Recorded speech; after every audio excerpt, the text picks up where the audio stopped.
ఇది విశాఖ రాజమండ్రి హైవే అయితే అకస్మాత్తుగా హైవే మీద వెళ్తుండగా ఒక వ్యక్తి కారు మీద అయితే నిల్చున్నాడు. ఇదేదో అతని కారు అనుకున్నారు, కానీ చూసిన చాలామంది ఈ వ్యక్తి ఫుల్గా తాగేసి కారు మీద ఎక్కి ఇలా గెంతుతున్నాడని చెప్పారు. అయితే దీని విషయాన్ని చాలామంది అయితే గుర్తించి వీడియోలు ఫోటోలు తీశారు, కానీ అసలు ఎందుకు గెంతున్నాడని చాలామంది పట్టించుకోలేదు. అయితే ఈ విషయంపై కొంచెం వాకప్ చేస్తే ఈ వ్యక్తి ఫుల్గా తాగేసి ఇలా కారు మీద ఎక్కి గెంతుతున్నాడని చెప్పారు.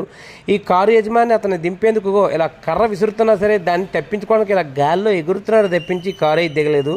ఇలా అరగంట సేపు ఈ కారు యజమాని అయితే ఈ తాగుబోతు అయితే చాలా ఇబ్బంది పెట్టాడు. ఇది చూసి చాలామంది నవ్వుకున్నారు తప్ప అతన్ని దింపేందుకైతే ఎవరూ సదరు యజమానికి సహకరించలేదు.